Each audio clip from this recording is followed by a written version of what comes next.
Hello everyone, this is the Rambling Collector once again with a brand new ramble for all of you. Today I'm hoping to discuss a new manga series that has really rapidly grown on me just from how many books of them I've read. Currently there are about 8 volumes of this manga that are out right now, but I've only read 6.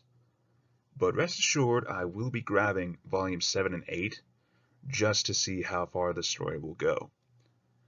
Now, let's talk about it. Drifting Dragons is a manga series created by Taku, which involves a ship of dragon hunters, or drakers, hunting down dragons of various sizes, shapes, and species for all their meat, oils, and whatever other valuable goods they can pry off of its body to sell into the nearby town in order to keep their ships afloat. Now, I gotta tell you, when I first heard about this, or when I first saw it on the shelves at the bookstore, it did not draw my attention immediately, but what really grabbed me was the artwork on the covers. And needless to say, whoever does the cover art for these manga volumes needs a definite raise, because seriously, this is like painting quality with how well it looks. And that brings me again to the manga itself. Needless to say, the art style is very good, ranging from the different character models all the way to the designs of the ships, to even the dragons themselves.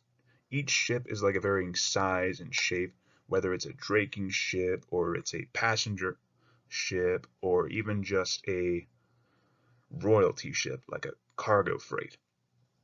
And the dragons themselves are also really well done.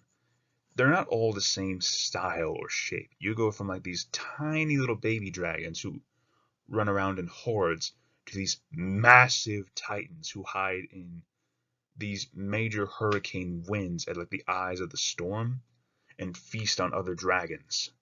It is amazing with how well they did this. And what I like the most about Drifting Dragons is, for one, this manga feels very chill. There is no real sense of danger or anything like that unless it's a major feisty dragon hunt or if they are caught in a massive storm. Those are the only times that I've seen where it really gets intense.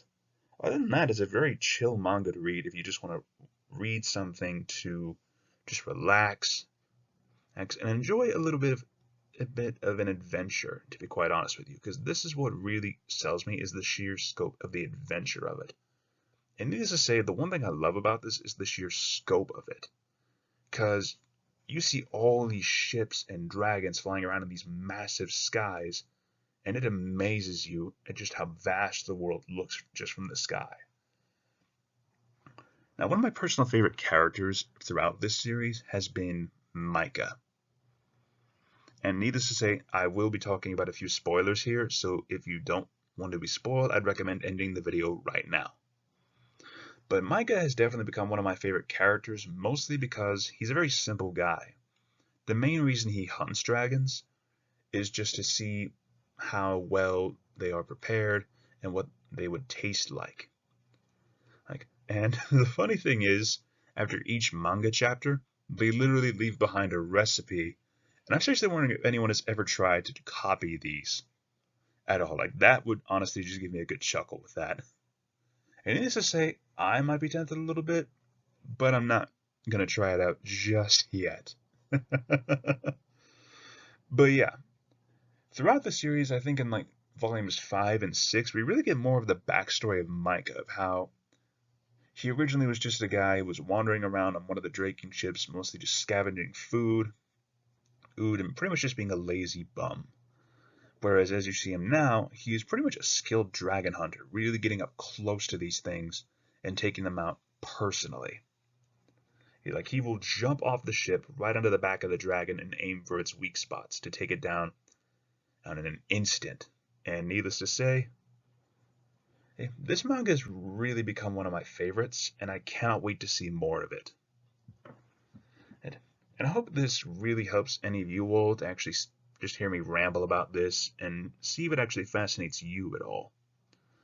But yeah, if you're really in for a manga where you just want to have a fun time, you want to just have a bit of an adventure, or you just want to see a bunch of different dragons flying around in the skies and just be amazed at the sheer scope of this world, I would definitely recommend giving Drifting Dragons a chance.